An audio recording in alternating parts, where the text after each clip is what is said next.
Next is Robert Gagné. He was an educational psychologist who pioneered the science of instruction in the 1940s.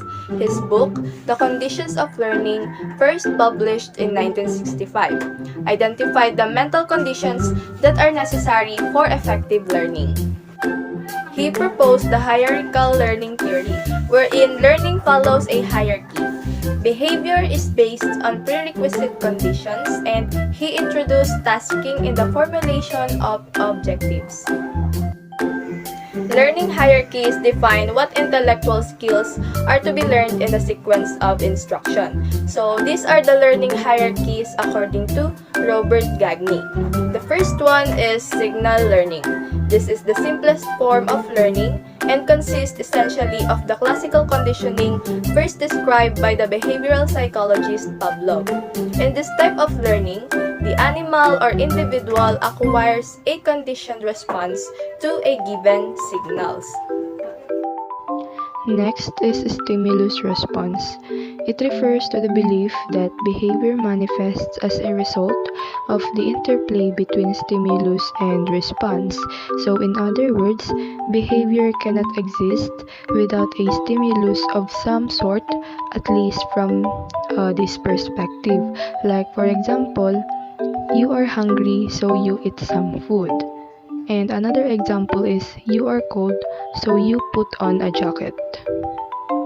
Next is chaining. This is more advanced form of learning in which the subject develops the ability to connect two or more previously learned stimulus-response bonds into a linked sequence.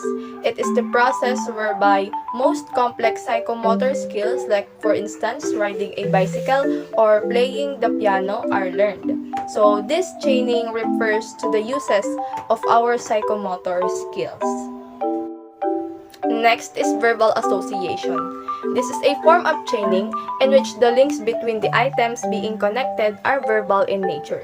Verbal association is one of the key processes in the development of language skills. Next is discrimination learning.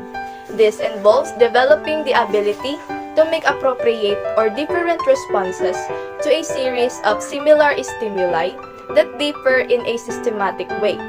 The process is made more complex and hence more difficult by the phenomenon of interference, whereby one piece of learning inhibits another. Next is concept learning.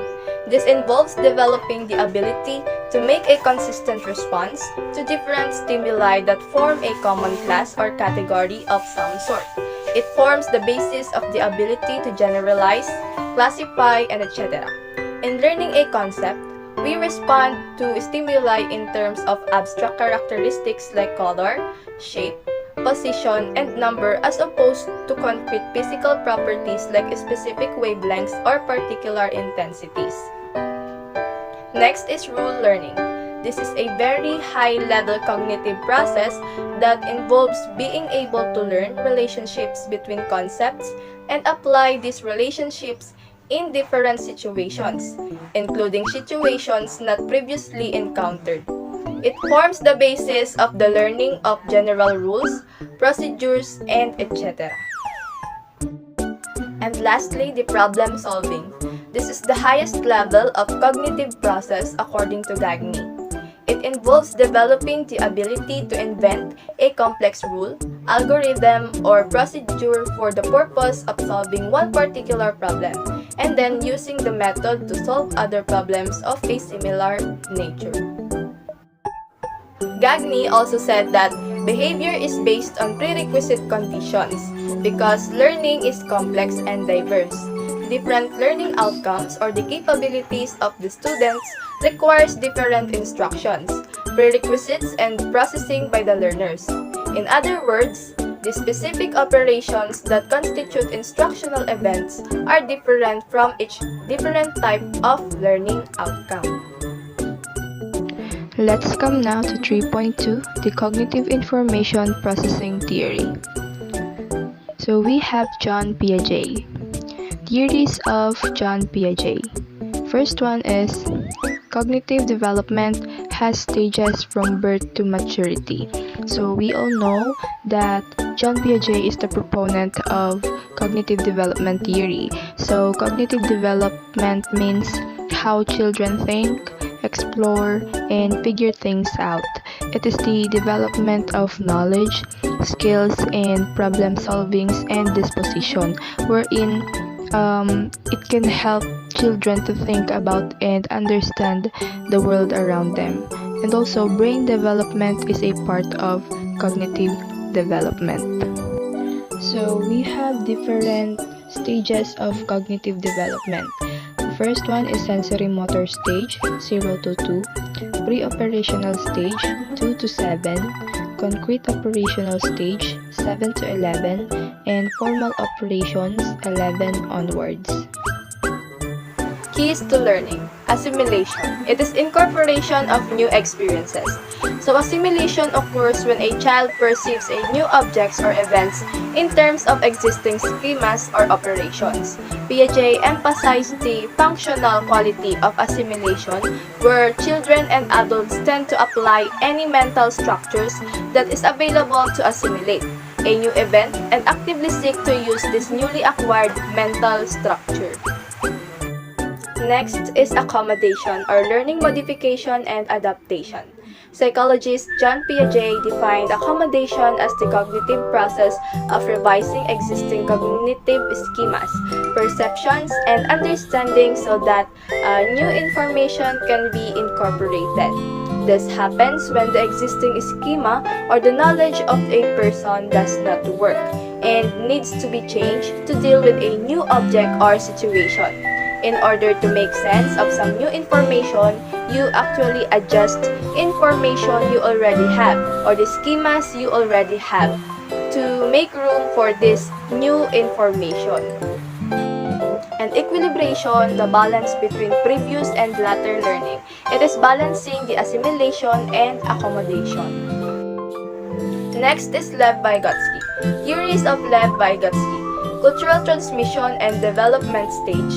Children could, as a result of their interaction with society, actually perform certain cognitive action prior to arriving at developmental stage. Second one is learning precedes development and social-cultural development theory. The theory talks about the importance of society and culture to shape and develop an individual. It shows how parents, friends, teachers, and society develop the individual socio-cultural learning and cognitive functions. Similarly, the theory highlights the importance of socio-cultural values and beliefs in developing this function. This primary role of the teacher in the educational context is to act as a facilitator for learning, guided exchanges, comprehensive discussions, and the creation of an engaging community are valuable strategies for cognitive development. Many educators have incorporated Vygotsky's ideas of social connection and small group learning in the classroom in an effort to see more growth. Keys to learning. Pedagogy creates learning processes that lead to development. Second one is the child is an active agent in his or her educational process. Next is Howard Gardner. Gardner's multiple intelligences. Humans have several different ways of processing information, and these ways are relatively independent of one another. These are 8 intelligences: linguistic, logical, mathematical, musical, spatial, bodily or kinesthetic, interpersonal, intrapersonal, and naturalistic. The teacher's role is extremely important in making sure students get the most out of multiple intelligences theory in the classroom. Teachers should work with the students rather than for the students to develop the best activities, projects, and layouts. Teachers should continuously observe students' interests and successes in different areas and continually change the classroom layout and plan accordingly. Teaching using the multiple intelligence theory is essentially teaching in the way the child learns. It involves giving up long-held traditional beliefs about how to teach and instead puts the child first at the center of the planning. Next is Daniel Goleman. Emotions contains the power of affect action. He called this emotional quotient. So according to Goleman, bullying, disciplinary problems, violence, and drug abuse are reduced in schools with a high EQ, with a solid basis in emotional intelligence, academic performance, as well as behavior improves. The EQ of children starts developing long before they ever enter a classroom. But EQ levels will vary widely, depending on each child's home environment. Thus, teacher must be able to recognize those children whose emotional literacy needs a boost. Teachers should be ready to talk about feelings in the classroom. The message is that no emotion is wrong, but certain ways of expressing those emotions or acting on them are indeed inappropriate. Let's come now to 3.3 Humanistic Psychology. Gestalt. Gestalt theory learning is explained in terms of wholeness of the problem. Human beings do not respond to isolated stimuli but to an organization or pattern of stimuli. Keys to learning. Learning is complex and abstract. Learners analyze the problem, discriminate between essential and non-essential data, and perceive relationships. Learners will perceive something in relation to the whole. What or how they perceive is related to their previous experiences. So the Gestalt theory of learning purports the importance of presenting information or images that contain gaps and elements that don't exactly fit into the picture. This type of learning requires the learner to use critical thinking and problem-solving skills rather than putting out answers by rote memory.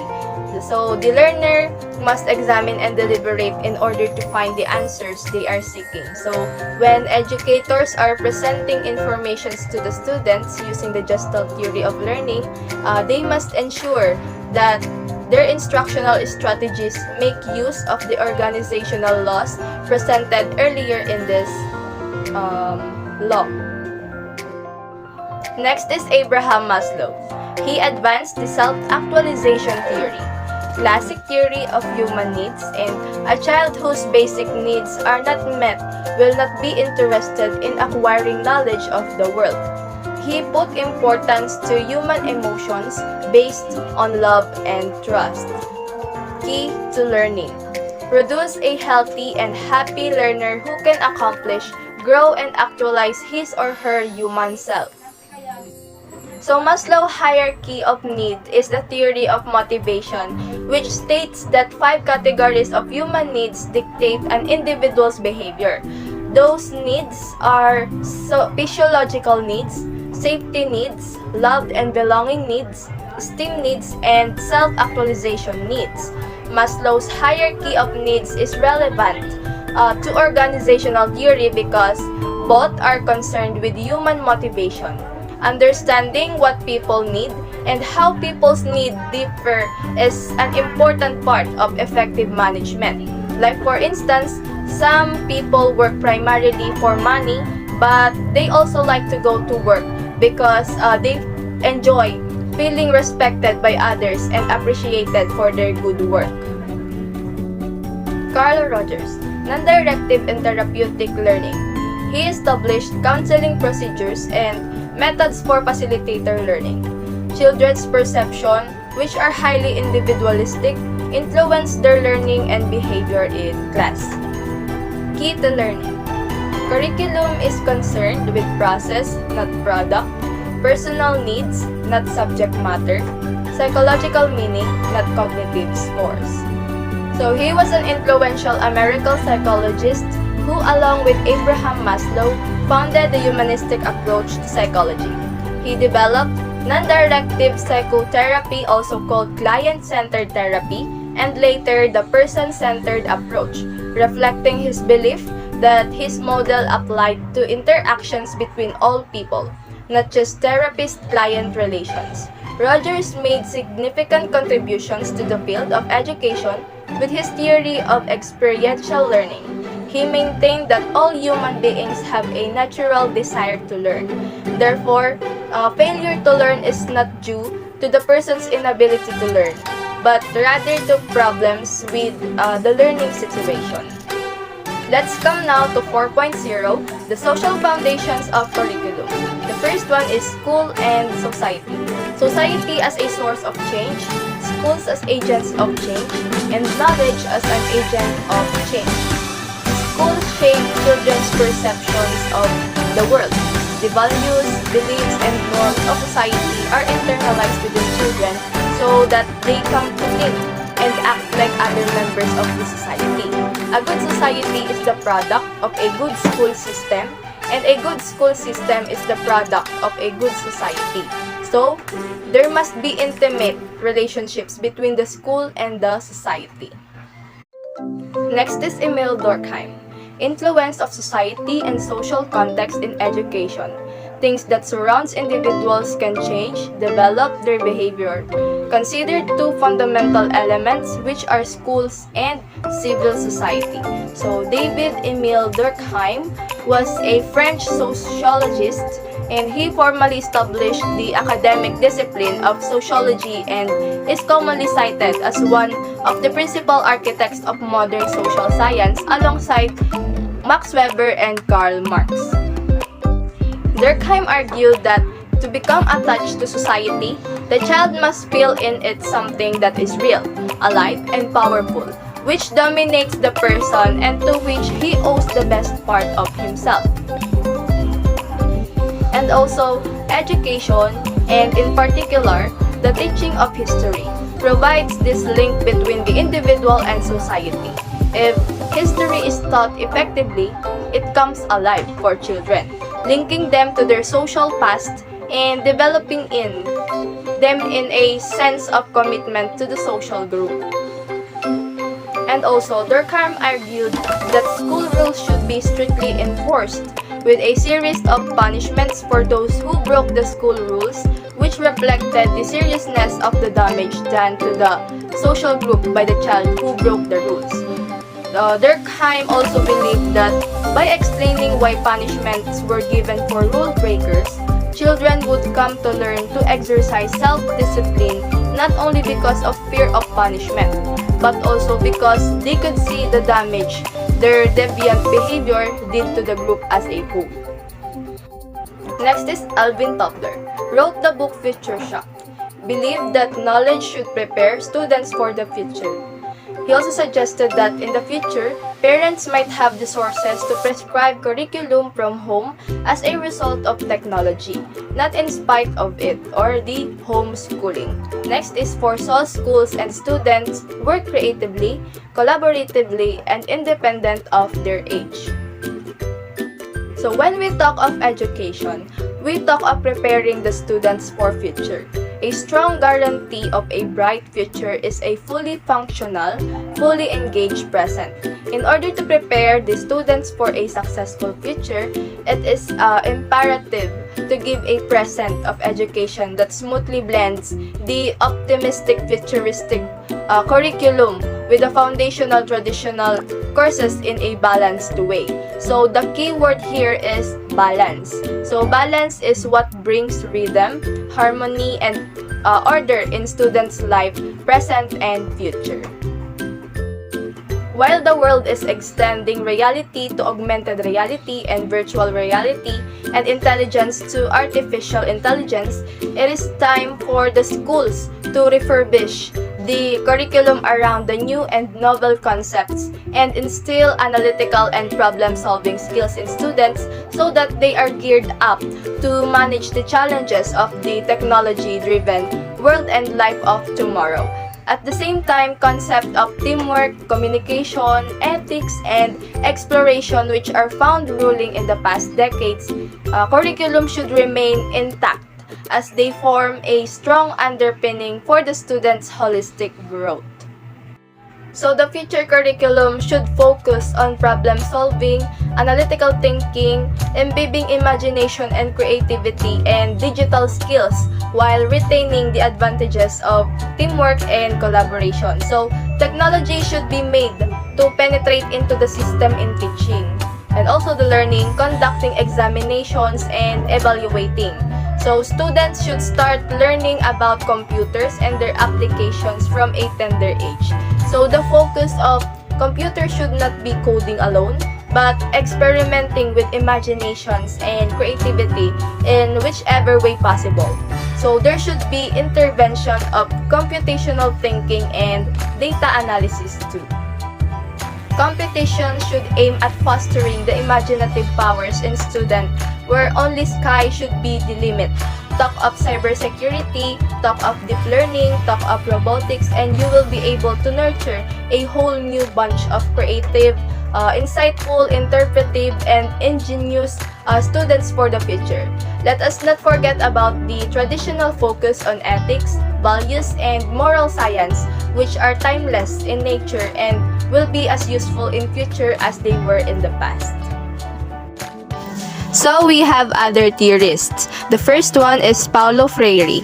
He said that education as a means of shaping the person and society through critical reflections and concise decision. He also said that teachers use questioning and problem-posing approach to raise students' consciousness and emphasis on questioning, problem-posing, and critical thinking. His major book named Pedagogy of the Oppressed, year 1968. So Paulo Freire was a Brazilian educationalist and philosopher whose radical ideas about pedagogy, learning, and knowledge led to the establishment of the critical pedagogy movement. Freire held extremely negative views of mainstream approaches to education, using the metaphor of the banking system to describe them. Freire argued that mainstream education, as it is predominantly practiced, revolves around teachers' attempts to deposit knowledge into students who are understood to be passive, empty accounts. As an alternative educational approach, Freire proposed that oppressed peoples need to become critically conscious, which is, in his view, the first step towards liberation and social change. According to Freire, becoming aware of the conditions of one's oppression conscientizes oppressed peoples and, in turn, catalyzes transformative actions. This may lead to people altering oppressive structural conditions. Critical pedagogy is not a method. Rather, it opens a space for students to act and assert themselves as agents, question their assumptions, develop an appreciation for history, and critically interrogate the idea that education is a value-neutral enterprise. Next is John Goodlad. His principles are curriculum organized around needs of society and the student, reduce students' conformity in classroom, constant need for school improvement, emphasis on active learning and critical thinking, involvement of students in planning curriculum content and instructional activities, need to align content with standards, and his major book, A Place Called Schools, 1984, and What Are Schools For, year 1989.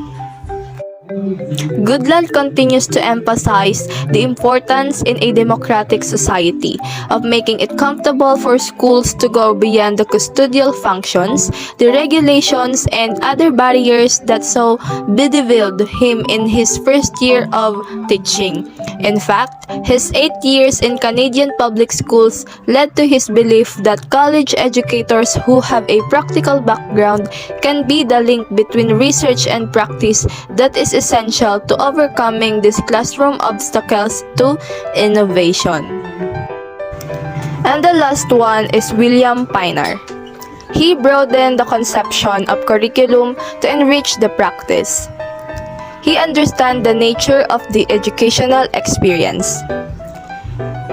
The curriculum involves multiple disciplines, and curriculum should be studied from a historical, racial, gendered, phenomenological, postmodern, theological, and international perspectives.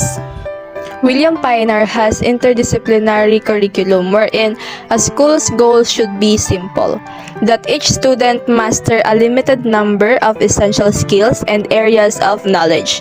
While these skills and areas will to varying degrees reflect the traditional academic disciplines, the program's design should be shaped by the intellectual and imaginative powers and competencies that the students need rather than by subjects as conventionally defined. An interdisciplinary curriculum combines several school subjects into one active project or is organized to cut across subject matter lines, bringing those together various aspects of the curriculum into meaningful association. It focuses on broad areas of study since that is how children encounter subjects in the real world combined in one activity. In the interdisciplinary curriculum, the planned learning experiences not only provide the learners with a unified view of commonly held knowledge or by learning models, systems, and structures, but also motivate and develop learners' power to perceive new relationships and thus to create new models, system, and structures. Interdisciplinary curriculum involves using the knowledge, view, and curricular approach that consciously applies methodology and language from more than one discipline to examine a central theme, issue, problem, topic, or experiences. So, in summary, the foundation upon which curriculum is based are educational philosophies, historical developments, psychological explanations, and societal influences. All of these foundations are interrelated.